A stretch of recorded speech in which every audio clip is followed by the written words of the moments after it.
When the police and FBI launched their investigation into the shocking death of legendary actor Gene Hackman and his wife, no one could have predicted that the truth lurking beneath the surface would be even more astonishing than imagined.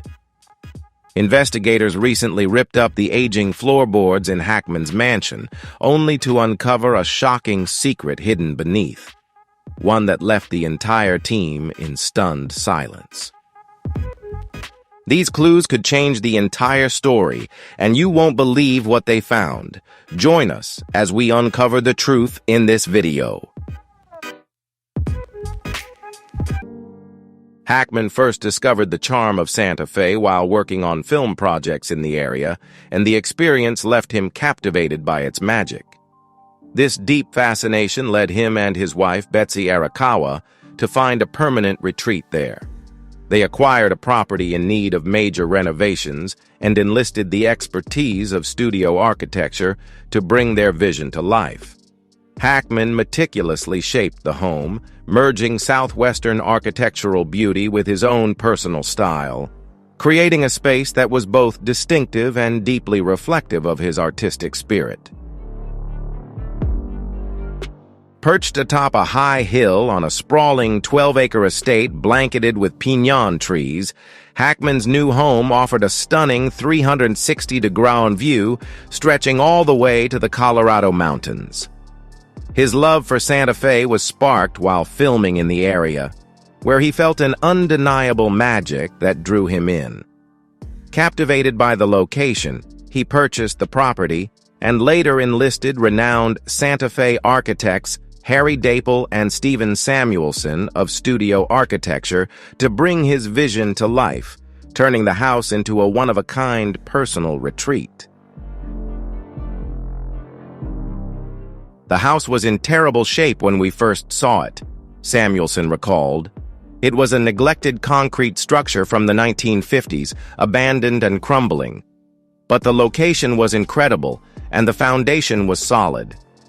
Hackman and Betsy Arakawa, who shared the home, wanted something beyond the traditional Pueblo aesthetic.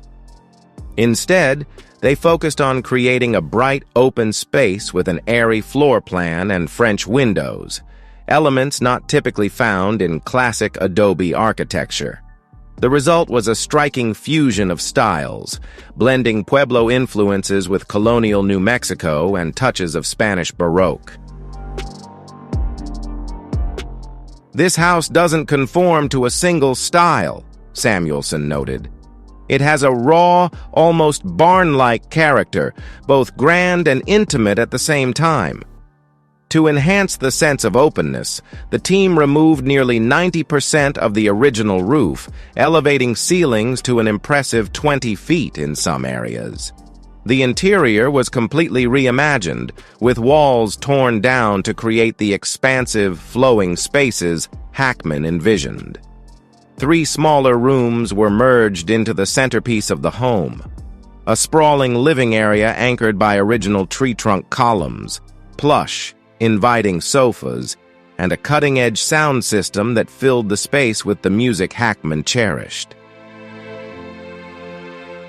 "I wanted a large, open space with the grandeur of a great hall, where rooms connected seamlessly without being divided by too many walls," Hackman explained. "It's a complete departure from my other homes. My Montecito house is far more formal."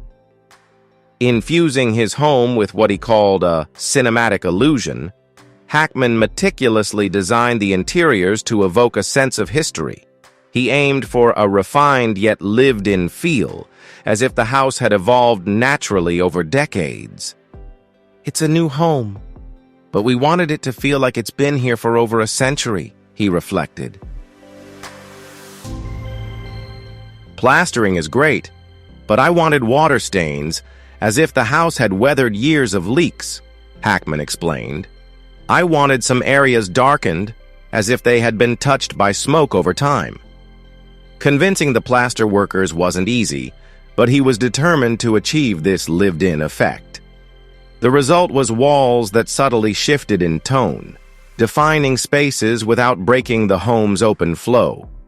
In the entryway, for example, A deep teal gradually fades into a warm brown, creating a seamless transition between the exterior and interior, an effect that made the house feel as though it had stood for generations. Embracing that same aged aesthetic, the new ceiling beams were repurposed, distressed with chains, and repeatedly painted and stripped to build layers of rich patina. Hackman also envisioned stamped tin ceilings for certain rooms, but when no existing patterns met his expectations, he commissioned a local craftsman to custom create them. His hands-on approach extended to every detail. He personally designed the floor plan for the architects, specified every element of the kitchen, and even took part in the demolition process himself, ensuring the home reflected his vision down to the finest detail. As a skilled painter, Hackman often mixed colors himself, using his palette to show workers the exact shades he envisioned. Even while away on set during much of the construction, he remained deeply involved in every detail of the project. He was an incredibly engaged client, very artistic and meticulous, Samuelson recalled. We had to constantly send sketches and updates, or else a few days later we'd get a call saying, "Hello, this is Gene Hackman. Do you remember me?" Betsy Arakawa was a constant presence at the construction site, frequently consulting with Hackman over the phone and sending him photos to keep him involved. When it came to decorating, they opted against a purely Santa Fe aesthetic. "We bought a few things locally, but others came from auctions in New York, an antique store in Germany that Betsy and I discovered, and some from Los Angeles," Hackman shared. "It's a beautiful mix of soft Southwestern-style pieces and bold, sharp-edged antiques." To seamlessly blend these elements, they enlisted Santa Fe designers Ken Figueroa and Glenn Gomez, whom they considered their interior design partners. The home's palette balanced the warmth of Santa Fe's colors and curves with the rich traditionalism of European antiques, unified by large, statement accessories. Rather than turning the house into a museum of New Mexico craftsmanship, they infused it with eclectic influences. Some of the most striking pieces came from Morocco, including intricately painted spice racks that mirrored the beauty of mosaic art, adding an extra layer of cultural depth to the space. If you want to uncover the shocking truth behind this investigation, make sure to hit like, subscribe, and turn on the notification bell so you never miss an update. Share your thoughts in the comments. What do you think about the FBI's discoveries? We can't wait to hear from you.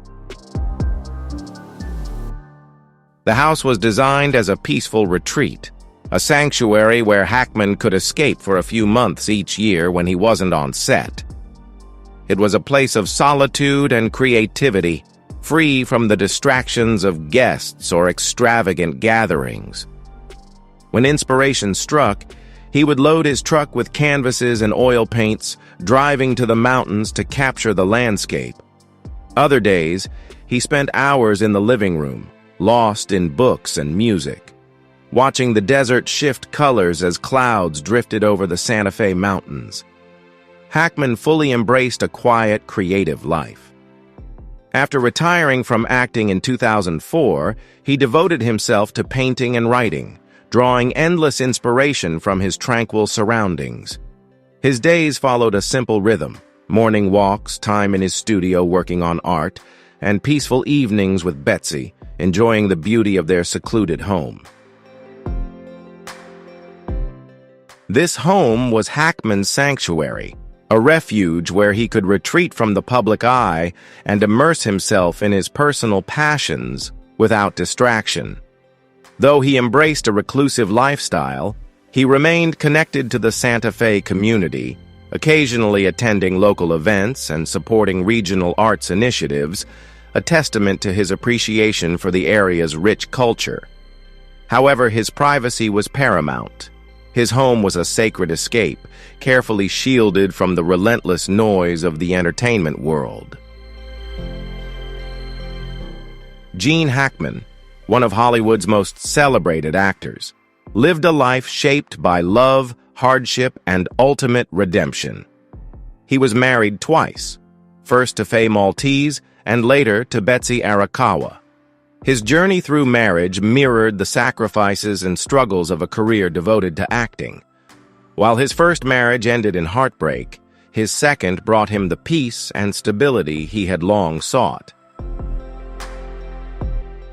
Hackman met Faye Maltese in the early 1950s, back when he was just an aspiring actor struggling to make ends meet. Hollywood hadn't noticed him yet, and to get by, he took on whatever odd jobs he could find.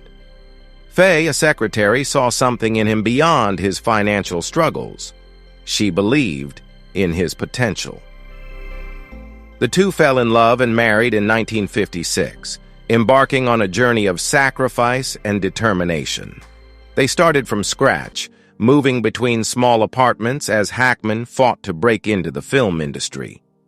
In those early years, money was scarce and doubt often crept in, but Faye stood by his side as he chased an uncertain dream. Faye stood by Hackman, offering both emotional and financial support as he navigated auditions and took on small roles to get by. However, after their marriage ended, Hackman found love again with Betsy Arakawa, a classical pianist. They met in the early 1980s when she worked at a fitness center in Los Angeles. By then, in his 50s, Hackman was drawn to Betsy's intelligence, kindness, and deep passion for music. Their relationship blossomed gradually, and in 1991, they married. Unlike his first marriage, which was shaped by career struggles and long separations, Hackman's second marriage brought him the peace and stability he had longed for. By that time, he had already cemented his legacy in Hollywood and no longer felt the need to prove himself. Together, he and Betsy built a quiet life, far from the spotlight, settling in Santa Fe, New Mexico. In contrast to his first marriage, where fame had created distance, his second flourished in privacy. For over 3 decades, Betsy provided the unwavering support and companionship he had once lacked, giving him the sense of home and fulfillment he had always sought. By the 1970s, Gene Hackman had risen to Hollywood stardom, earning an Oscar for The French Connection. But success came with a price. His relentless pursuit of a career in Hollywood demanded long hours on set, constant travel, and an unyielding focus on his craft, straining his relationship with his children.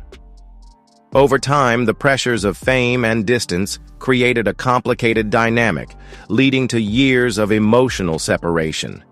Let's explore how Hackman's devotion to his career shaped his family life and the lasting impact it had on his relationships. Hackman was notoriously private about his personal life, especially when it came to his children. In a 1989 interview with film critic John C. Tibbets, he explained that audiences connected with him because he embodied the everyman, saying, "I like to keep my personal life as normal as possible so that in art, people can let go and reach out." Reflecting on his early career during an appearance on Larry King Live, Hackman opened up about the challenges of fame. When Larry King asked how he handled the shift from obscurity to stardom, Hackman admitted, "Actually, I didn't cope very well. I took care of my family, they never lacked for anything. But I was so fascinated by old Hollywood, the mystique of it. Even though I never fully participated in it, I was enamored with the idea that I could be anyone and do anything I wanted." Hackman and Maltese welcomed their first child, Christopher Allen Hackman, in 1960. Despite his demanding career, Hackman cherished his role as a father.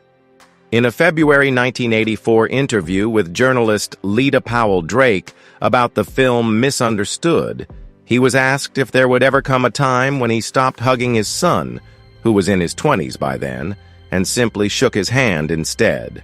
Without hesitation, Hackman responded, "No, We still hug each other to this day, and I thank God for that." Hackman elaborated, "I don't think there will ever be a moment where we have to shake hands. That was one of the biggest challenges for me in the film, and one of the coldest things a person can do is to be unaware and insensitive to a child's need for their father's embrace." Years later, in a 2011 interview, Hackman reflected on fatherhood with a sense of regret. When asked if he had any advice for his son, he admitted, "I lost touch with my son about advice when he was young." He continued, "Maybe it was because I was away so much, filming on location at a time when he really needed support and guidance. It was tough, being gone for 3 months, then coming home and suddenly trying to give him orders." Reflecting on his journey to becoming a writer, Hackman spoke about his son's early career aspirations in a January 2020 interview with Empire magazine. "My son once thought about becoming an actor, and while he was in New York, I wrote a few small monologues for him. He later told me, 'I think that's where it all started. I really liked it. Ideas kept popping into my head, and I wrote them down.'" Hackman and Maltese welcomed their second child, Elizabeth Gene Hackman, in August 1962. Unlike her father, Elizabeth has largely stayed out of the public eye, as Hackman rarely discussed his family in interviews. However, he did share a revealing story about a difficult period in his career during the 1970s and 1980s. "I had to borrow my daughter's car to go to auditions in Hollywood," he told Cigar Aficionado in 2000. "I was barely scraping by, taking almost anything that was offered and trying to make it work." Despite keeping a low profile, Elizabeth made occasional public appearances with her father, including the Superman premiere in December 1978 at the Kennedy Center in Washington, D.C., where Hackman took on the iconic role of Lex Luthor. Regarding his role as Lex Luthor in Superman, Hackman once quipped, "It was great, I have to say, like a license to steal." Years later, in October 1996, Elizabeth was spotted at the Beverly Hills premiere of Hackman's film The Chamber, attending alongside her sister and stepmother, Betsy Arakawa. Hackman and Maltese welcomed their third child, Leslie Ann Hackman, in October 1966. Like her siblings, she has largely remained out of the public eye, with little known about her private life. In a 1984 interview with journalist Bobby Wan about Misunderstood, Hackman was asked whether the film resonated with him more as a father or as a son who had a strained relationship with his own father. He reflected, "They almost only had me with my children in working on it, in dealing with the misunderstandings between father and child."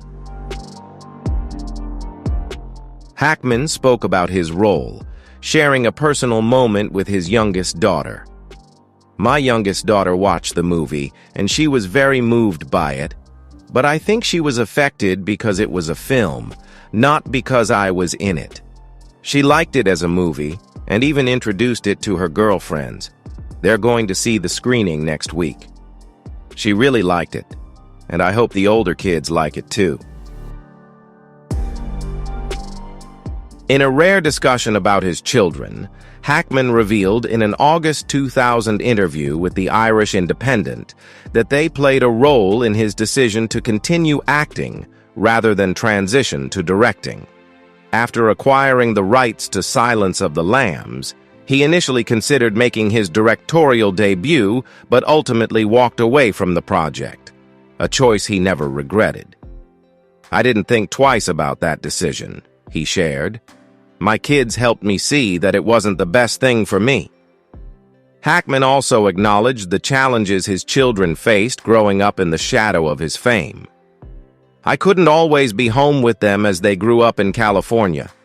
My success always weighed heavily on them." Despite the complexities of their relationship, Hackman's children loved him deeply and were devastated upon hearing the shocking news of his tragic death.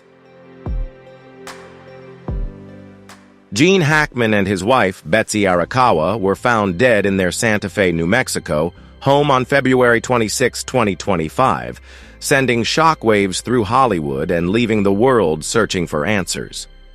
9 days after the tragic discovery of the legendary actor, his wife, and one of their dogs inside their sprawling 9,000-square-foot estate, the circumstances surrounding their deaths remain shrouded in mystery. As speculation grows, questions continue to mount about what truly happened behind the walls of their secluded home. The couple was discovered when a maintenance worker, unable to reach them for several days, decided to check on their well-being. Peering through a window, he saw Gene Hackman lying motionless in the living room and immediately alerted security, who then contacted emergency services. Upon entering the home, authorities found Hackman and Arakawa deceased, along with one of their 3 dogs. Strangely, the other 2 dogs were still alive, adding an unsettling layer of mystery to the case. By the time officials arrived, the bodies had already begun to decompose, suggesting they had been dead for several days. Investigators estimated their deaths occurred around February 17, 2025, 9 days before they were found, leaving behind more questions than answers. Authorities initially searched for signs of forced entry, foul play, or external injuries, but found none. The home showed no signs of a struggle, and all valuables remained untouched. One of the biggest mysteries baffling investigators was why neither Hackman nor Arakawa had called for emergency help. An autopsy later revealed that Hackman's heart had stopped on February 17th, as confirmed by data from his pacemaker. However, the cause of Arakawa's death remained a mystery. There were no signs of injury or poisoning. Carbon monoxide poisoning was ruled out after tests came back negative, and no gas leaks were detected in the house. With no immediate explanation, investigators were left searching for answers, deepening the mysteries surrounding their tragic deaths. As more details surfaced, experts and the public began speculating about the tragic sequence of events. One leading theory suggests that Hackman, who had a known history of heart disease, may have suffered a fatal heart attack, collapsing in the living room. Arakawa, upon discovering him, might have been overwhelmed by shock and extreme emotional distress. Some medical experts propose that she may have suffered from broken heart syndrome, Takotsubo cardiomyopathy, a condition triggered by intense grief or trauma that can cause life-threatening heart irregularities. If Arakawa found Hackman already deceased, the sheer emotional impact could have led to acute heart failure, leaving her unable to call for help. This theory, while unconfirmed, offers a possible explanation for the eerie circumstances surrounding their deaths. Another theory explores the possibility of an undiagnosed medical condition affecting both Hackman and Arakawa, though toxicology reports have yet to provide definitive answers. Some speculate that the couple may have had a personal agreement regarding medical emergencies, possibly choosing not to call 911 for reasons known only to them. Complicating the case further was the condition of their bodies.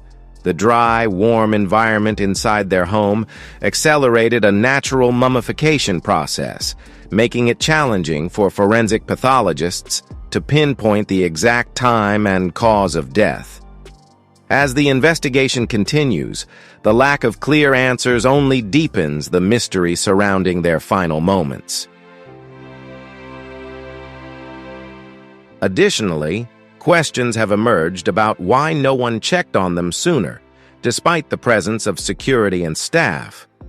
Their home's isolation, coupled with the delay in their discovery, has fueled speculation about their increasingly private lifestyle in recent years. Hackman had long retreated from the public eye after retiring from acting in 2004, choosing a quiet existence far removed from Hollywood. As investigators piece together the final days of the legendary actor and his wife, their reclusive nature only adds to the lingering mystery surrounding their tragic deaths. The sudden and mysterious circumstances surrounding their deaths have sent shockwaves through Hollywood and beyond. Gene Hackman, widely regarded as one of the greatest actors of his generation, left an indelible mark with unforgettable performances in Unforgiven and The French Connection. Tributes have poured in from colleagues and filmmakers, with Clint Eastwood mourning the loss of a close friend he will deeply miss, while Francis Ford Coppola honored Hackman as a true legend whose impact on cinema will never fade. Betsy Arakawa, though not a public figure in Hollywood, was deeply cherished by those who knew her. As Hackman's devoted partner for decades, their relationship stood as a rare example of enduring love in the entertainment industry. Meanwhile, fans and conspiracy theorists have taken to social media, speculating that there may be more to the story than what has been disclosed. The lack of timely medical intervention and the unusual circumstances surrounding their deaths have only fueled widespread intrigue. While officials have stated that no foul play is suspected, the investigation remains ongoing, with toxicology reports and further forensic analysis still pending, leaving many questions unanswered. While the most plausible theory suggests a tragic sequence of natural events, Hackman succumbing to heart failure followed by Arakawa's death from extreme stress, many unanswered questions linger. Why didn't they call for medical help? Could an undetected environmental factor inside their home have played a role? Or did their profound bond lead them to pass away together, unable to live without each other? As the investigation continues, the mystery surrounding their final moments remains as haunting as it is heartbreaking. As the world mourns the loss of a legendary actor and his beloved wife, the mystery of their final days deepens. Whether it was a tragic coincidence or something more complex, their story stands as one of Hollywood's most haunting and enigmatic endings. Investigators are still searching for definitive answers, but what the FBI has planned next is bound to reveal shocking new details. Stay tuned for what comes next. At a recent press conference, Santa Fe County Sheriff Daniel Morales addressed growing concerns about the investigation. "I'm not saying it's unusual, but it's not normal to find two people deceased in a home," he told reporters, acknowledging the case's unusual circumstances while remaining tight-lipped about the FBI's findings. "We are working closely with federal agencies to ensure that nothing is overlooked," Sheriff Morales stated. "At this point, I can't comment on specific details, but I can confirm that additional investigative measures are being taken within the premises of the house." His statement only deepened the intrigue, leaving the public wondering what new revelations could soon come to light. Officials initially focused on determining the cause of death for Hackman and Arakawa, but with no signs of external trauma, carbon monoxide poisoning, or criminal activity, the answers remain elusive. Now, investigators appear to be shifting their attention elsewhere, believing the house itself may hold hidden secrets. As word of the FBI's actions spreads, speculation is mounting. Some theorists suggest that Hackman, known for his increasing reclusiveness in his later years, may have been guarding a long-held secret within his home. Could there be a hidden room, a concealed safe, or even long-lost documents buried beneath the floor? With the investigation taking an unexpected turn, the mystery surrounding their deaths has only deepened. Others speculate that the investigation may be linked to something from Hackman's past, given his illustrious career and deep connections in Hollywood. Could there be a hidden truth behind this story? Online forums are buzzing with theories, some suggesting the possibility of secret documents, concealed assets, or even evidence tied to an old crime. While officials have refused to confirm any specific suspicions, forensic experts point out that the FBI's search methods suggest they are looking for more than just answers about the couple's deaths. As investigators continue their work, one question looms large. What exactly did Hackman leave behind inside his secluded estate? Tearing up the floorboards is far from standard procedure in most death investigations, unless there's reason to believe something significant is concealed beneath. This raises serious questions. Could investigators be searching for overlooked traces of criminal activity? Did something happen in the house long before Hackman and Arakawa's deaths? Forensic experts speculate that the floorboards might hold hidden evidence, something buried, concealed, or forgotten. Old houses often contain secret compartments built into the floors and walls. Could Hackman have hidden something in his home that authorities are now desperate to uncover? As the FBI intensifies its search, the mystery only deepens.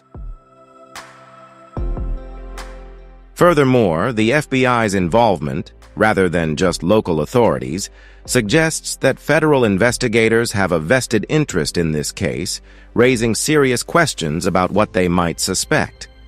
With Hackman's estate still sealed off and forensic teams continuing their search, speculation is growing about what could be hidden within the walls of his legendary home. FBI officials have refused to provide a timeline for their investigation, fueling rumors that even more shocking discoveries may be on the horizon. Could Hackman's secluded estate hold a long-buried secret capable of reshaping the entire case? And more importantly, what exactly will the FBI uncover beneath the floorboards of his mysterious home? In his later years, Hackman battled several health challenges, including heart disease, past injuries, and the inevitable effects of aging. One of his most well-documented struggles was with heart disease. In 1990, at the age of 60, he suffered a severe heart attack, a life-altering event that forced him to reevaluate his lifestyle. This wake-up call led Hackman to adopt healthier habits and gradually step back from the relentless pace of Hollywood, prioritizing his well-being over his career. Although Hackman never explicitly stated that health issues were the sole reason for his retirement, it was clear that his body needed rest. Over the years, he underwent various medical treatments, including the implantation of a pacemaker to manage his heart condition. As he entered his 70s and 80s, the toll of aging became more apparent. Reports suggested that he faced mobility challenges, often requiring assistance with daily tasks. While his mind remained sharp, his declining physical health kept him out of the public eye, reinforcing his decision to live a quiet, private life away from Hollywood's spotlight. Occasionally, paparazzi managed to capture glimpses of Hackman, an aging yet determined man who had slowed down but continued to embrace life in his own way. He was often seen cycling, gardening, and enjoying quiet moments with his wife, Betsy Arakawa. In 2012, at the age of 82, Hackman survived a serious bicycle accident in Florida when he was struck by a truck. Given his age, the crash could have been fatal, yet he made a remarkable recovery. The incident was a testament to his resilience, though it also underscored his vulnerability, reminding the world that even legends are not invincible. In the years leading up to his death in 2025, reports suggested that Hackman's health had steadily declined. Close friends noted that while he remained mentally sharp, his physical strength had waned, making movement increasingly difficult. When Hackman and his wife were found dead in their Santa Fe home in February 2025, speculation quickly arose about whether his cardiovascular condition played a role. Data from his pacemaker confirmed that his heart had stopped on February 17th, but the exact cause of death remained uncertain. Some experts theorized that upon finding Hackman unresponsive, Betsy Arakawa may have suffered fatal heart failure due to the immense emotional shock, adding another tragic layer to the mystery. Despite his health struggles, Hackman lived a long and fulfilling life, spending his final years in peace, far from the Hollywood spotlight. His legacy as one of the greatest actors of his time remains untouched, but beyond his cinematic achievements, his resilience in facing life's challenges, both on and off the screen, stands as a testament to his strength and determination. With the shocking discoveries in this investigation, we may have only begun to uncover a much deeper mystery.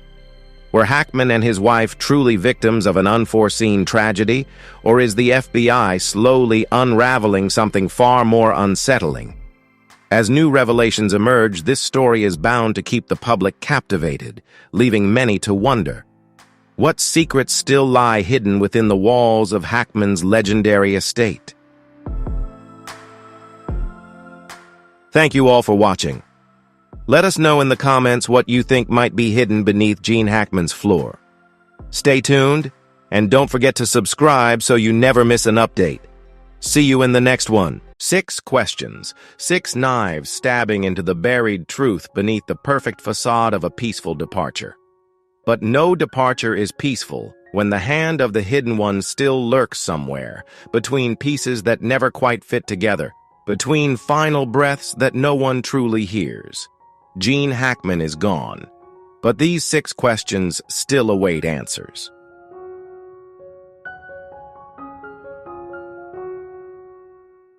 From the bright lights of red carpet premieres to the post-Oscar parties that lasted until dawn, Gene Hackman once had it all. The privileges of an A-list star, a man who held 2 prestigious Oscars, one of the rare few to reach the pinnacle without compromising to any hidden powers. But behind that dazzling glory was a Gene Hackman quietly shutting doors, pushing away all of Hollywood's flashy invitations, and rejecting everything people called glory.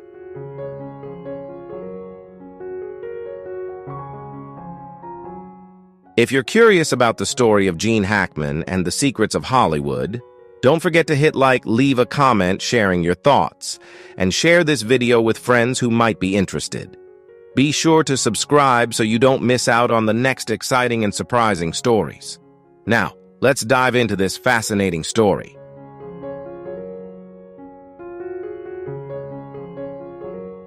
By the late 1980s, when his career reached its peak with Mississippi Burning and Unforgiven, Gene Hackman began distancing himself from major events, award headlines, and the photos with colleagues over glasses of sparkling champagne. All of it had become luxury items Hackman no longer cared for.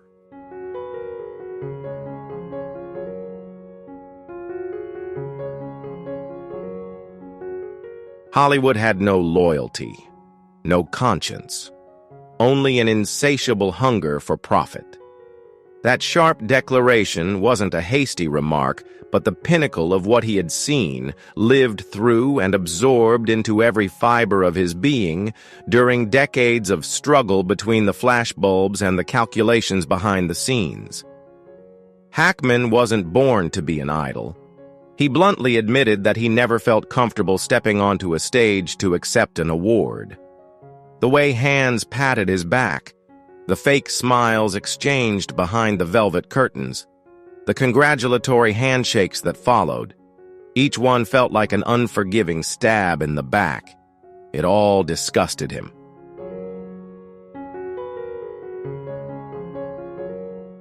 There's a story Hackman once told a close friend, that right after receiving his first Oscar for his role in The French Connection, he removed the bow from the statue and threw it straight into the trash can in the men's restroom of the Dorothy Chandler Pavilion.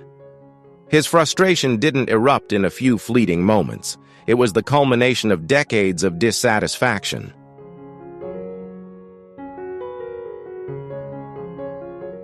From the moment Hackman entered the industry with a simple dream of living his passion for acting, he once said, "I didn't come here to be famous, I came here to work." But he soon realized that Hollywood didn't exist to nurture, devour any soul that dared to dream too much of fairness or pure art. For a long time, Hackman became a thorn in the side of the hidden powers in Hollywood. He turned down lucrative contracts, refused to attend lavish fundraising events, and even bluntly rejected an invitation to join the Academy.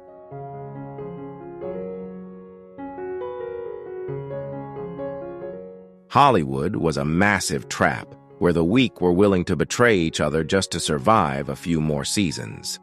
So, Hackman chose a nearly unheard-of path, severing all ties with power, shutting the door on the media, and retreating to live a secluded life in New Mexico with his wife, Betsy Arakawa, the only woman in his life who had never betrayed his faith in kindness. Even as Hackman tried to sever all ties with Hollywood, he couldn't escape the stalking presence behind him. Calls from famous directors, scripts sent to his home, even though no one knew his exact address, everything felt like ghosts clinging to his life, reminding him that no one could truly escape Hollywood's control.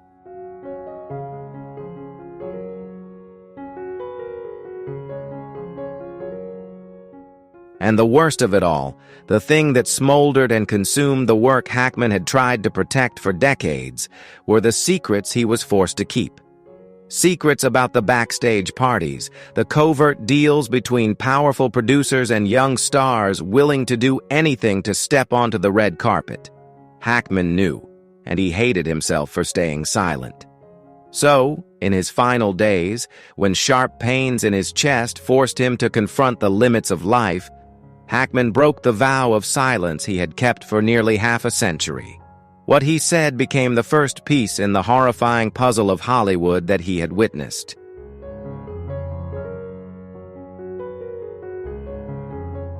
Unlike his cool, hardened persona on screen, Gene Hackman in real life was a smoldering fire, ready to ignite whenever he faced something that didn't sit right with him.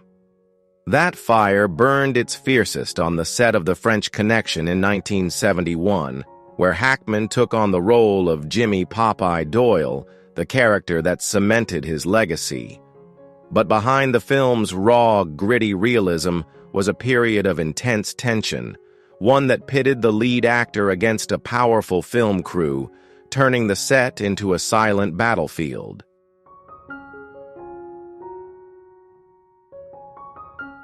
Director William Friedkin was a towering name in the industry, but his working style was a nightmare for anyone who refused to submit. Known for his ruthless directing methods, Friedkin pushed actors to their absolute physical and mental limits to capture raw, authentic performances. But for Hackman, the battle wasn't just with an unforgiving director. It was with an unseen force lurking behind the camera, a presence more powerful than anything on set.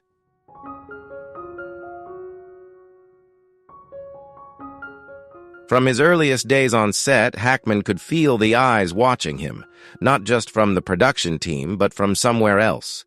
There were private calls, subtle offers from men he had never met before. They didn't discuss scripts, acting, or anything artistic.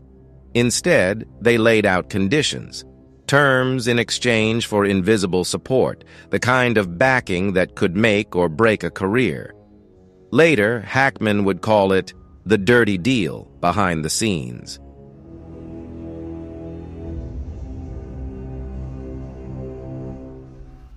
During a late-night shoot, with the entire crew exhausted, Hackman stepped backstage to catch his breath in the dimly lit corner behind the studio, where the streetlights cast an eerie glow. That's when he overheard it, a brief, hushed conversation between the producer and an unfamiliar man. The whispers blended with cigarette smoke, but Hackman heard enough. His role, the next awards, even the trajectory of his career, it had all been arranged in advance.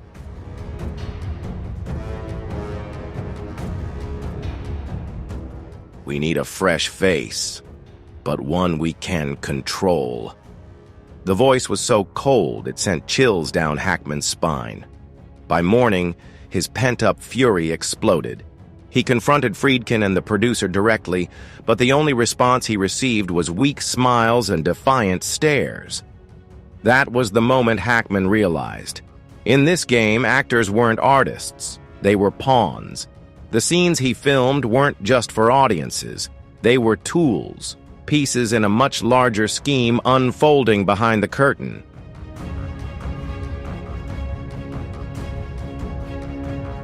From that moment on, Hackman refused all private meetings with producers and avoided exclusive parties where secret deals were disguised as friendly exchanges. He knew that stepping through those doors meant paying a price, not just with his career, but with his soul. Few people knew that Hackman was offered leading roles in at least 3 blockbuster films of the 1970s, all of which later won Oscars. He turned them all down, not because of the scripts, but because each offer came with a list of non-artistic conditions.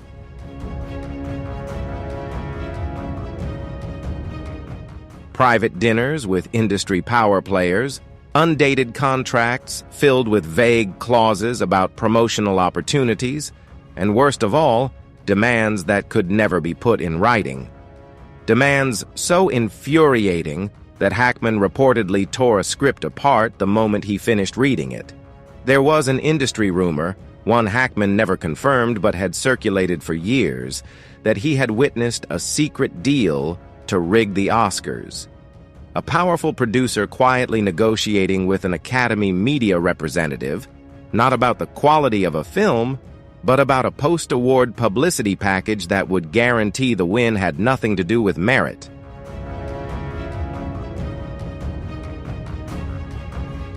From that moment on, Hackman never believed in the Oscar campaign again.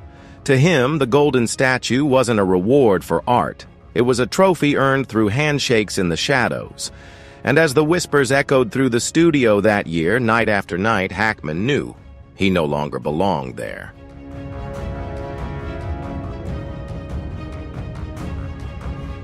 In the small seaside room in Santa Fe, where Gene Hackman spent his final years avoiding the noise of the world, an old phone rang deep into the night. On the other end was a familiar voice, his closest friend for decades, the only person Hackman still trusted enough to share the truths he had buried since his youth. But this time, Hackman wasn't calling to reminisce.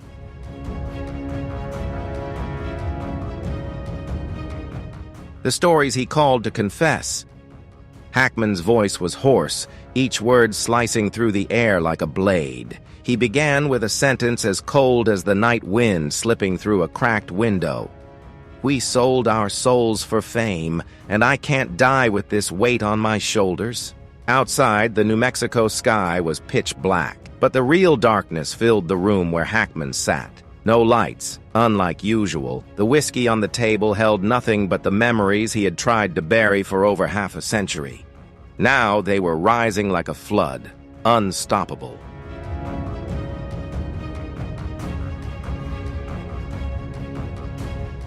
Hackman recounted it slowly, as if each word was a stone pressing against his chest.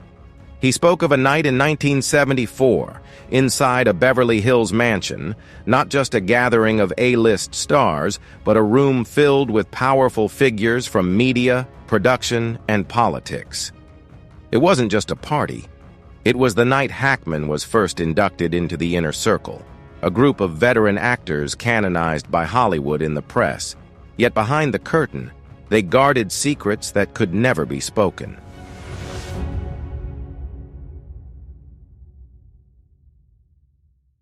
According to Hackman, the Inner Circle wasn't some secret society with elaborate rituals or blood oaths. The vow was silence, a pact among those who had seen too much, who knew too much about the dark underbelly of the film capital. They were like survivors of a shipwreck, holding the truth about what caused the disaster, but forced into silence if they wanted to keep their lives and their careers.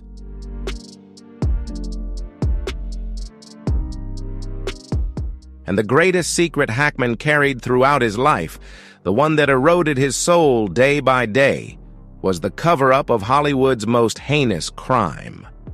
A child exploitation ring involving renowned filmmakers, celebrated actors, and the shadowy figures who pulled the strings behind awards, media, and the entire industry.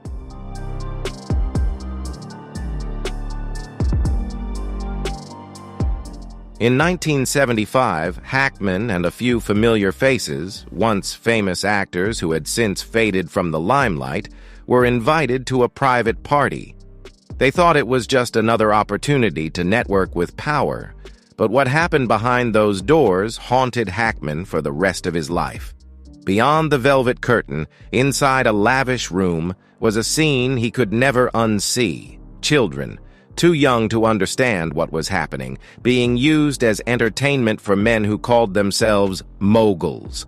The laughter, the applause, the firm handshakes after each exchange. Hackman took it all in, his eyes recording every detail, his heart freezing over like a sheet of black ice.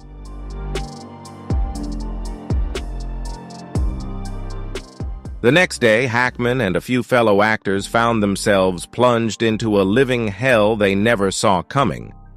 They were summoned to a sealed room and given two choices: sign a non-disclosure agreement in exchange for roles, fame, and safety, or speak up and watch their careers, and possibly their lives, vanish like dust.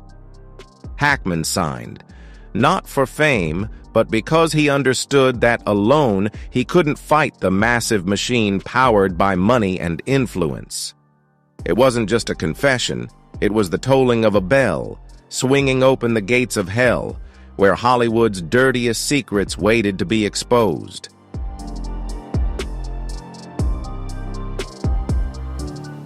The small wooden house in Santa Fe, where Gene Hackman spent his final years, quickly became the center of attention after news of his passing spread, but not because of curious locals or tabloid reporters.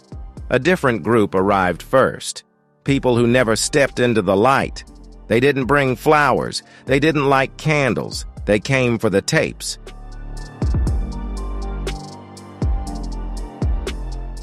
Those tapes had long been a whispered legend in private conversations among veteran actors. Those who knew Hackman understood his habit of recording, not for blackmail, not as a weapon against anyone, but simply to preserve living proof in case the truth ever needed to be exposed. Hackman called them his lifeline tapes, the only tether between him and his conscience.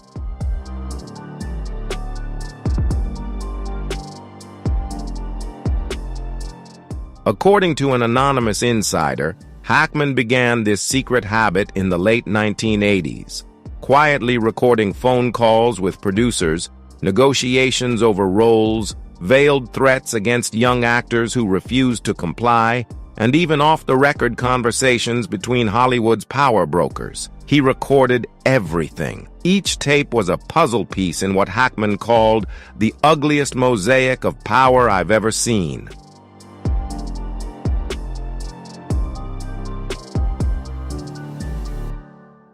Those tapes didn't just contain scattered voices, they were living proof of a system that had operated for decades. A system where prestigious awards weren't always given for talent, where faces suddenly vanished from the screen simply for saying no, and where child actors were forced to learn silence before they even knew the alphabet. Hackman once told a friend, "If you heard what I've heard, you'd never watch another Oscar night again."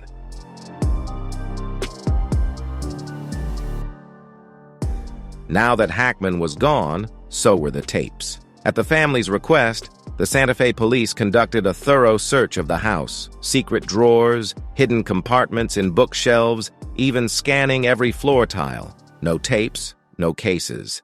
They had vanished without a trace.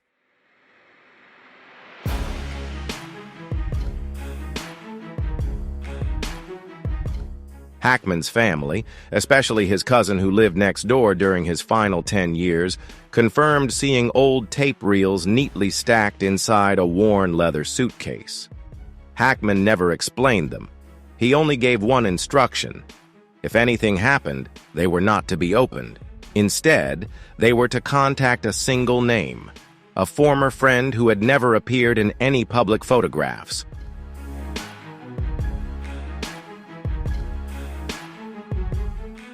When the police opened Hackman's storage room, the suitcase was gone, without a trace, without a single note left behind. Someone had taken it. But the more terrifying question was, had Hackman managed to copy the tapes? And if so, where were they now? In the hands of an old colleague who stood on the same side? Locked away in the safe of a mysterious attorney in New York?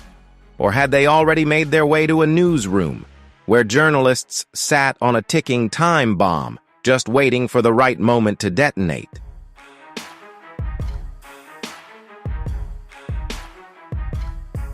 Some Hollywood insiders revealed that Hackman wasn't the only one who knew about the existence of the recordings. Certain directors, screenwriters, and even young actors who had been targeted in shadowy dealings were also aware, but no one dared to speak of them because they understood that merely mentioning the missing tapes was the same as signing their own death sentence. If you find the story of Gene Hackman's life worth reflecting on, leave a comment with the number 1. If not, leave a comment with the number 0. Next, let's dive into more thought-provoking stories about Gene Hackman.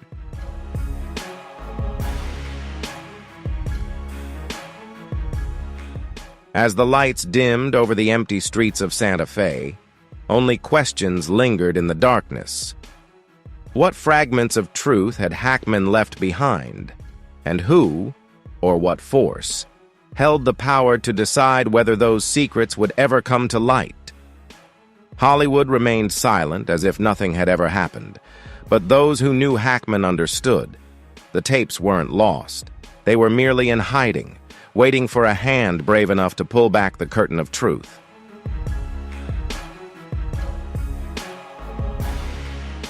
From the day he walked off his final film set, Gene Hackman chose a path few Hollywood icons ever dared to take, a path of complete isolation and solitude. Santa Fe, New Mexico, with its Aid Hills and blood-red sunsets, became his final refuge.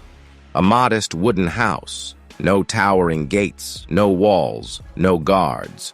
Only the wind slicing through the cracks, as if every sound there conspired with the absolute silence.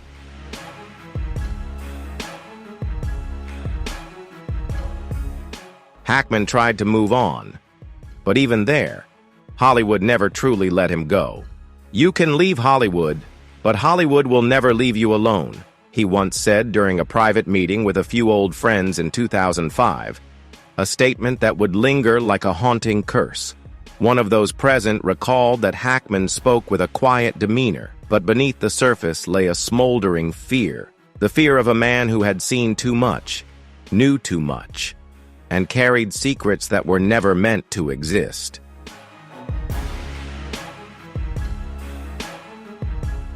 In his early years in New Mexico, Hackman maintained sporadic contact with old friends, former colleagues, those who once stood on the same side, defending what they called the artistic conscience. But over time, everything faded. The phone stopped ringing, handwritten letters found no recipients, and Hackman, in some way, had pushed himself into complete isolation. He once joked to his cousin, "If one day I disappear, no one will know." But it wasn't just a joke, it was a premonition.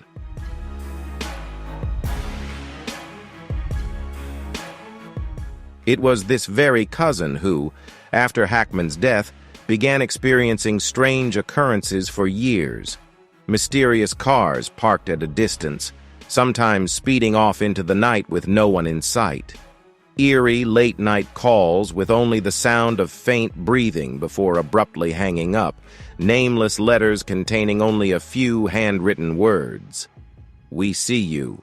Hackman never officially admitted he was being watched, but his cousin confirmed that he knew it well enough to always keep 2 suitcases in the house, one filled with personal belongings and the other with documents no one had ever seen.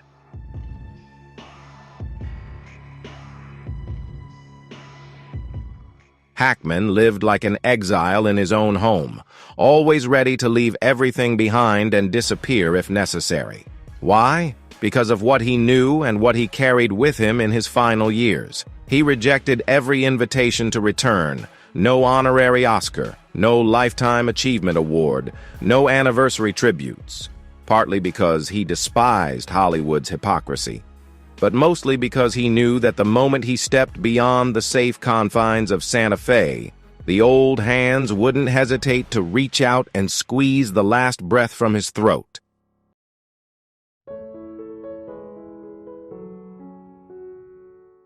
Some called Hackman paranoid, but those who sat with him in that wooden house heard the disjointed fragments.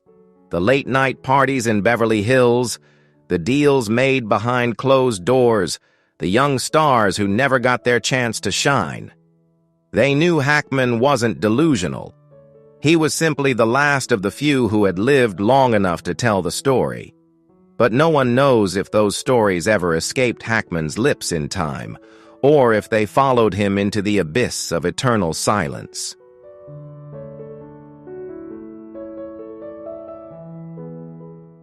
Gene Hackman's final days were far from the peaceful twilight of a legendary figure enjoying his last years.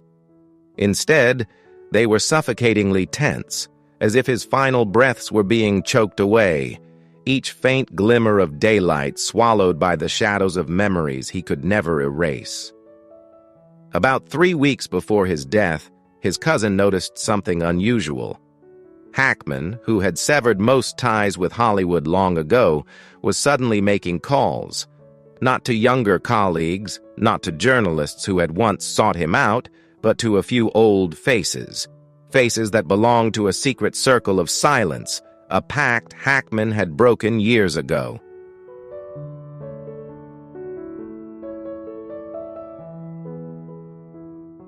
They were once allies, but now most had vanished. Not just from memory, but from life itself. More terrifying still, they had all died under strange circumstances.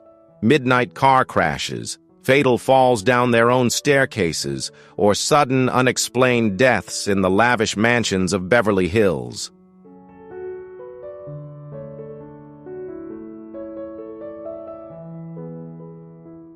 The deaths seemed random, but Hackman never believed in accidents in a world where men had sold their souls for glory. "I have no one left to talk to," he once mumbled, standing by his office window, his hand trembling as he gripped the old landline phone. Unanswered calls, voicemails that would never be returned, familiar voices, now silenced forever.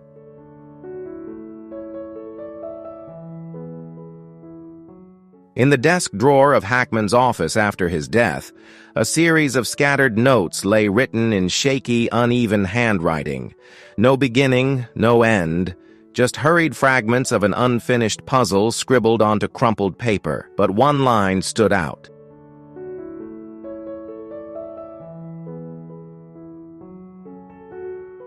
The same faces, the same hands, the same silence. That phrase echoed like a haunting refrain, repeated across multiple notes, as if Hackman was desperately etching a message for anyone curious enough to read and brave enough to understand. The same faces, the old faces, the ones who smiled beside him on the red carpet, and the ones who buried the careers and souls of those who dared to speak. The same hands, the hands that patted his back when he won awards, and the same hands that signed the orders to erase inconvenient witnesses. The same silence, the silence that has lasted for over half a century, shielding Hollywood's darkest secrets.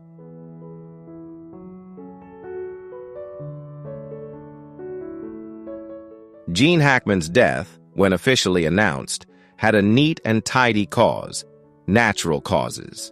A clean conclusion, leaving no loose ends for the curious to chase. But for those who understood the world Hackman had fled, natural had never existed. Was it truly the end?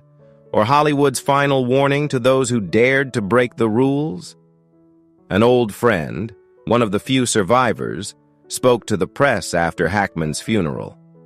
Gene knew the rules. He knew them better than anyone, and he knew exactly what happens when you forget who makes them.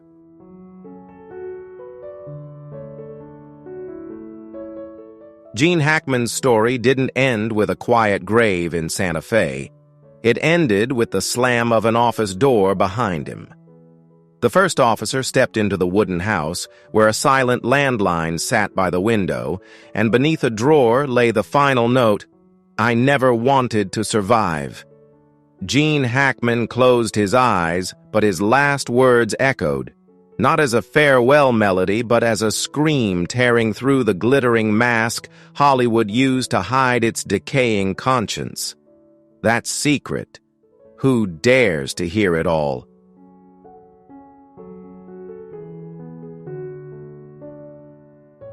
Those words did not come only from a man on the brink of leaving this world, but from the voice of a tormented conscience. He had lived a life of glory, yet one filled with regret and remorse. He had dedicated his entire existence to art, but the price he paid was wounds and loss.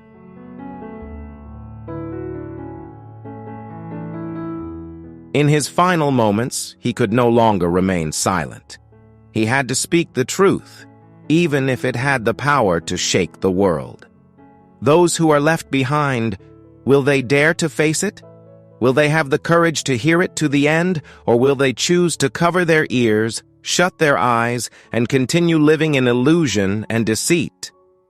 Gene Hackman was gone, but his words remained, a warning, a challenge, and perhaps the answer that would determine the fate of an entire industry.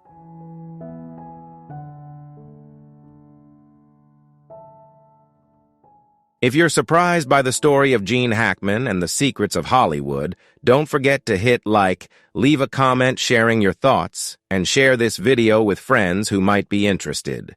Thank you for watching, and see you in the next video.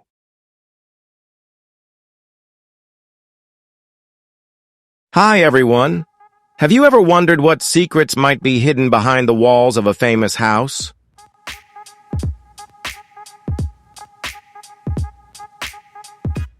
Today, we're diving into a shocking story as the FBI raided Whoopi Goldberg's mansion, and what they found has sent shockwaves through Hollywood.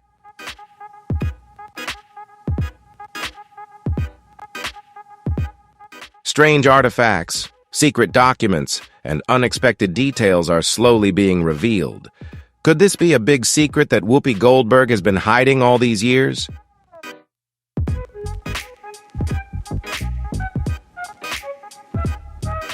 Stay tuned to find out what the FBI discovered and whether it could completely change the public's perception of this star. Don't forget to like and subscribe so you don't miss the next shocking story.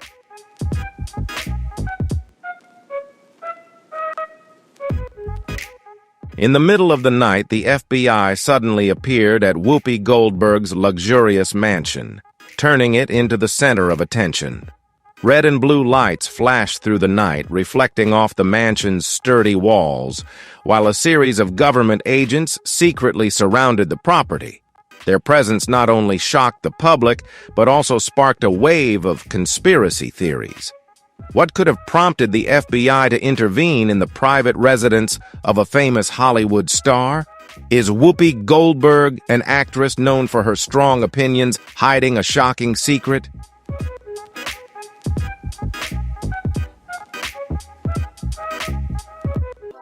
The event was not only a surprise, but also carried a sense of drama, as if a plan had been changed at the last minute. The agents moved quickly, entering the mansion with a clear objective. In an instant, rumors began to spread. Could this investigation be related to Goldberg's fame and the untold secrets of her personal life? Or is there a darker truth hiding behind the fortress-like walls of her estate?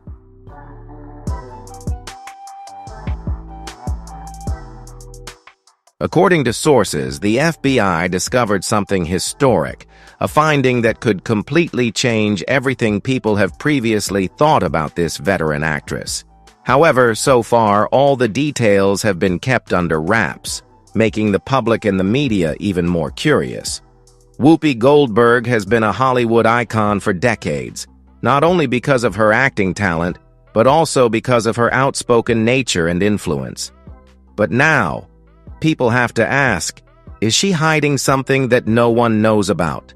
What prompted the U.S. government to intervene and carry out such a large-scale search? What was found inside the mansion could be more shocking than any previous theories.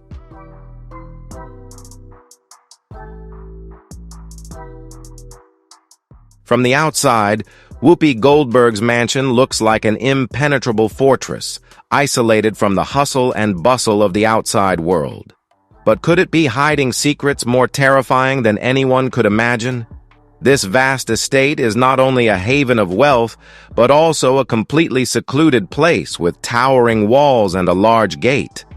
Her mansion is like a private world, accessible only to a select few. Behind that lavish facade, are there secret rooms, hidden tunnels, or a mystery that no one has ever known about?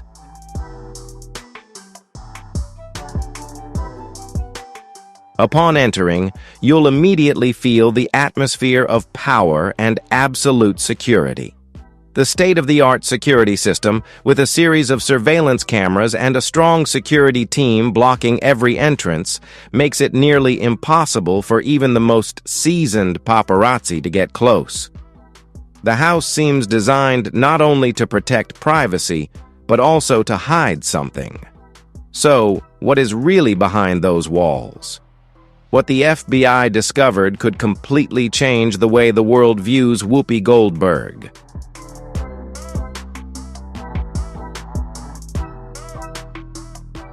If the secrets hidden within Whoopi Goldberg's estate are more important than any personal space, it could completely change the nature of the FBI investigation.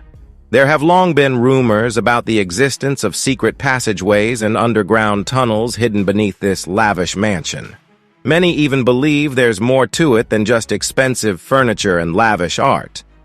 But what is truly hidden behind those walls? Word on the street suggests that even Whoopi's closest friends and family have never set foot in certain areas of the mansion. Locked rooms and forbidden areas make people wonder, could this be a luxurious retreat or a place hiding something strange and eerie?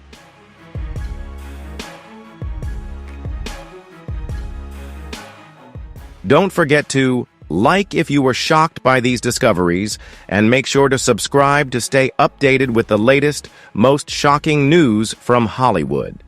If you want to learn more about hidden secrets, share this video with your friends to explore this captivating story together. Leave a comment below with your thoughts on the case. What do you think the FBI is searching for in Whoopi Goldberg's mansion?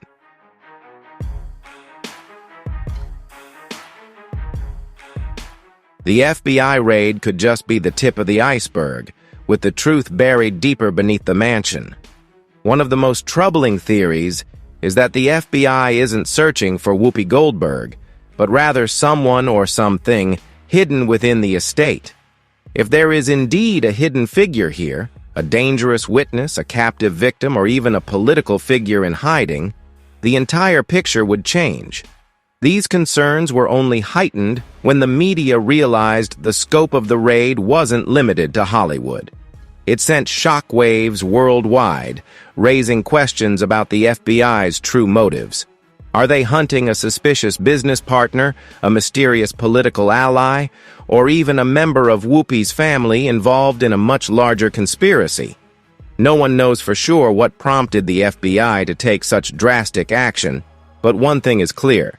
This investigation is about much more than Whoopi's reputation.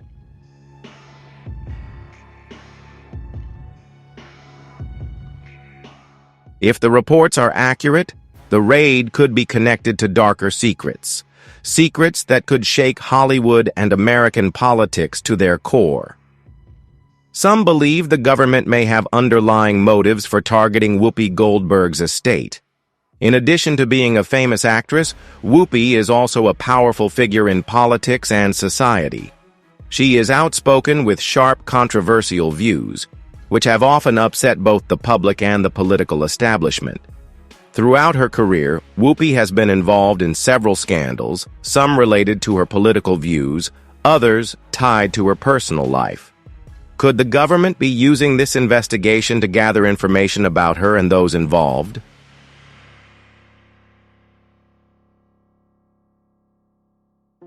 Is the FBI trying to control or neutralize her influence by digging up secrets the public has never seen? If so, the raid on Whoopi Goldberg's estate might not just be a criminal investigation, but a strategic move to expose a complex network operating within Hollywood, where power, money, and dark forces are intertwined in unpredictable ways. One thing is certain: the FBI wouldn't act without a good reason.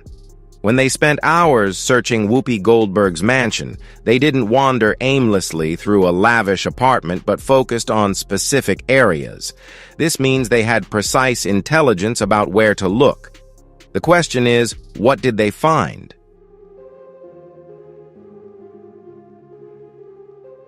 If there is indeed a secret buried beneath Whoopi Goldberg's estate, it could be one of the most shocking discoveries in Hollywood history. It could be a hidden data repository, sensitive documents related to the elite, or even a criminal organization.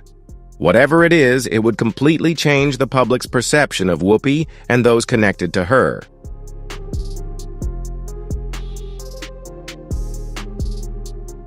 But there's an even scarier scenario. What if the FBI hasn't found everything? What if what they discovered is just the tip of the iceberg and the real secrets are buried even deeper? So far, Whoopi Goldberg has remained silent, and this silence only makes people more curious. Is she hiding something? Or is she just a victim caught up in a larger conspiracy?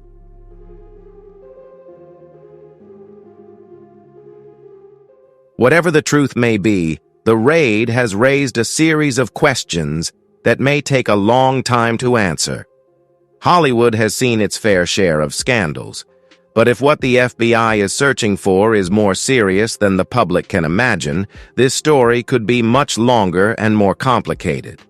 Will the mystery inside Whoopi Goldberg's estate ever be revealed, or will it remain buried forever in the layers of Hollywood secrecy? Decades-long secret transactions in the business world may have left behind a trail more astonishing than anyone could imagine.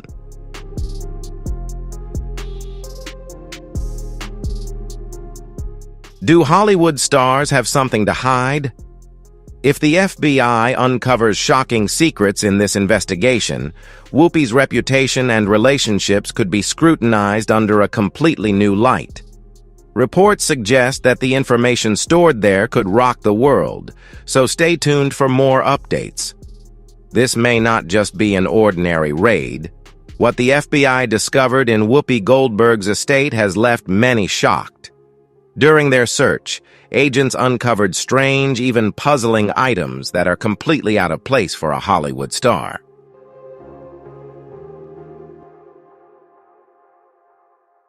Strange sculptures, controversial iconic paintings, and antiques with mysterious origins. All of these raise a big question. Why are they there? Are they simply eccentric hobbies, or do they have a deeper meaning? Some of the symbols and patterns on these artifacts seem to hint at a secret world, one that is beyond the reach of ordinary people. This has led to speculation that they might be connected to secret societies or even important ancient rituals. Some of the items found appear to be priceless, so rare that they could have disastrous consequences if they fell into the wrong hands.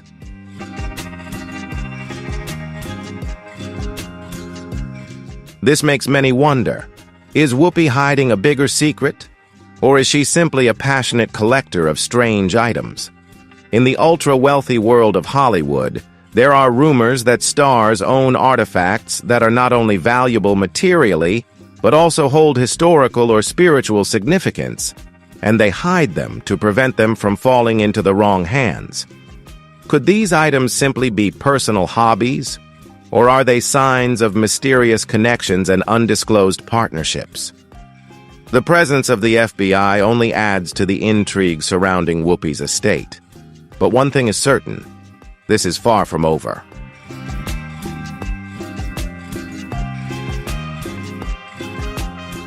Whoopi Goldberg's estate has always been more than just a house. It's a mysterious, captivating world. What lies hidden beneath its luxurious floors has been the subject of speculation for years. Could this place contain secrets far beyond what the eye can see? Urban legends about underground passages, hidden safes, and secret rooms within the property still persist. Some believe these areas once served as a refuge for illicit items or important personal documents. Others go further, suggesting that powerful figures in the entertainment industry held secret meetings at Whoopi's home. Could underground business deals have been made here?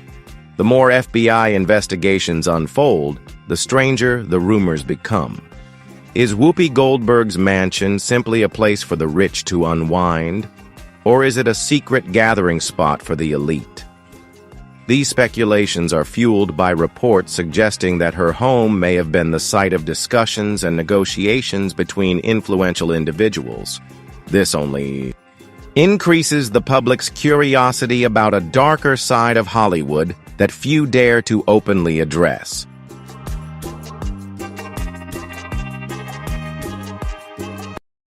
But the biggest shock came with the stunning discovery by the FBI, a mysterious black book found during their search of Whoopi Goldberg's home.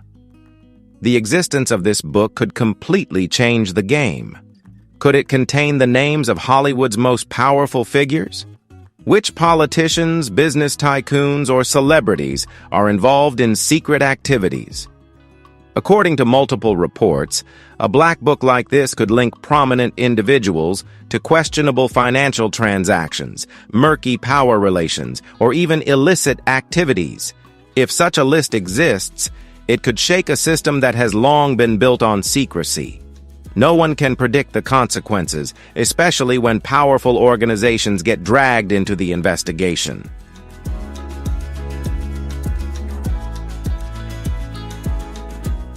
In the past, similar cases involving black books, like those of Harvey Weinstein and Jeffrey Epstein, have exposed shocking truths within the entertainment industry and beyond.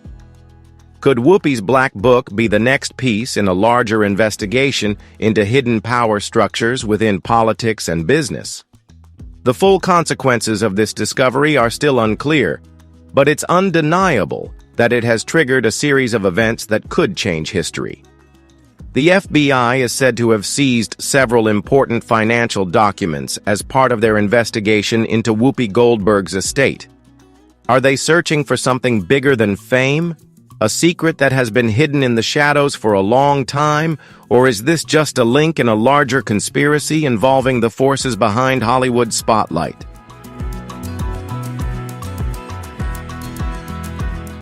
Rumors of an FBI investigation into Whoopi Goldberg are piquing public curiosity. Could her glamorous exterior and successful career be hiding a complex financial network, mysterious funds, and shady business dealings? Whoopi has had a career spanning decades with numerous successes in the entertainment industry. However, fame doesn't necessarily protect one from legal troubles. In the past, she has faced allegations of tax evasion, unresolved financial issues, and questionable business transactions. But is there a connection between these past issues and the FBI's investigation into her assets? If this investigation is indeed linked to allegations of tax evasion, secret bank accounts, or shady financial transactions, it would be a major shock. It's not uncommon for wealthy and famous individuals to have offshore accounts or hidden assets. The use of shell companies, offshore accounts, and secret investments has long been a popular tactic among Hollywood elites. Could Whoopi be involved in such activities? Is she hiding a vast network of assets in places the public would never suspect? The bigger question is, if the FBI continues their investigation, what more serious discoveries might they uncover?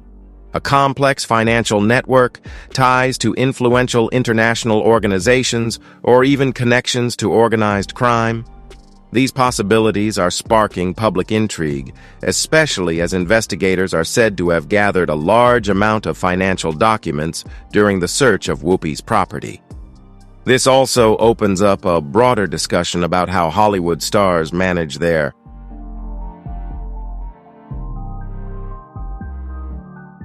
wealth.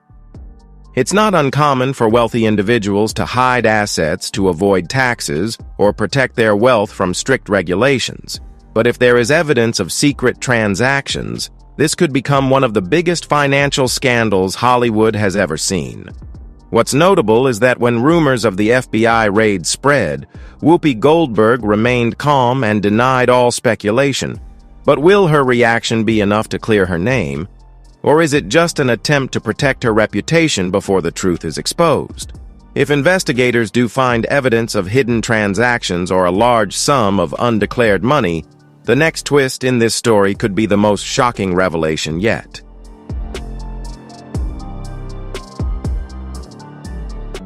Whoopi Goldberg's claims that she is a victim of a misunderstanding are not enough to quell public suspicion. Is she truly innocent? Or is this just an attempt to cover up something bigger? This question becomes even more complicated when placed in a larger context, particularly considering her past controversial political statements.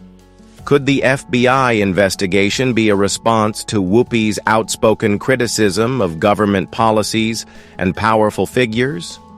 As a political commentator unafraid to speak her mind, Whoopi has sparked many controversies, drawing both supporters and critics.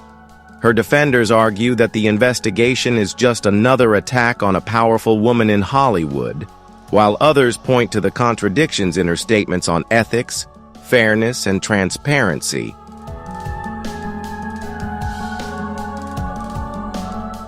Whatever the truth may be, it is clear that Whoopi's reputation is at risk, and if she does not clear things up, the FBI raid could mark the end of her career. The question is, could this be just the beginning? Rumors surrounding this investigation are spreading with numerous different theories. Some believe this is the start of a larger campaign targeting Hollywood's most powerful figures. Even veteran industry insiders are surprised and concerned. Could other A-list stars also face similar investigations? A popular theory is that the FBI is conducting an extensive probe into a corruption network involving politicians, business people, and celebrities.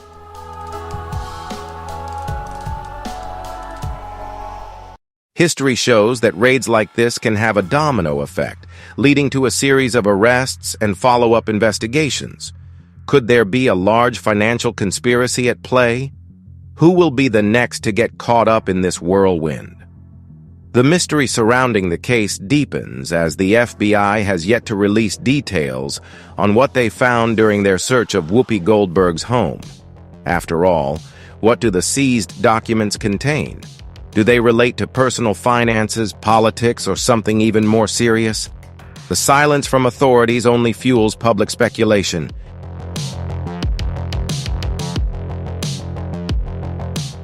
Until the truth is revealed, the investigation will remain a mystery, not only for Whoopi's fans, but also for Hollywood as a whole.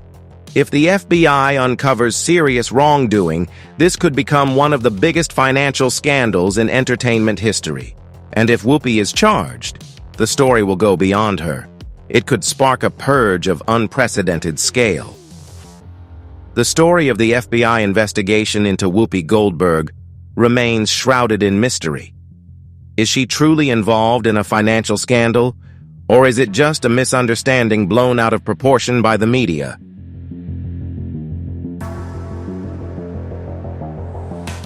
As the investigation continues, the public can only wait to see what the truth will reveal. Regardless of the outcome, this case will undoubtedly leave a mark on Whoopi's career and possibly on Hollywood as a whole. Thank you for watching until the end of the video. If you found this story interesting, don't forget to like, subscribe, and share so you don't miss the next shocking news. And if you want to explore more shocking stories, click on the next video now. See you in the next video.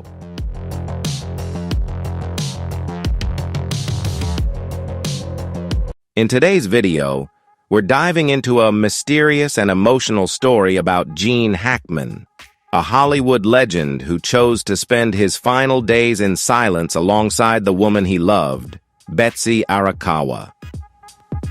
But behind his passing, was it a true love story or a tale of obsessive control? This story isn't just about love. It's a mysterious journey filled with unanswered questions. Was it a mutual decision or a carefully calculated choice? Join us as we uncover the untold truths behind this story. If you found this story intriguing and emotional, don't forget to hit the like button and share this video with your friends and family to uncover the hidden mysteries behind Gene Hackman and Betsy Arakawa's story. Make sure to subscribe to the channel and turn on notifications so you don't miss our upcoming videos. Drop your thoughts in the comments below. We'd love to hear what you think about this story.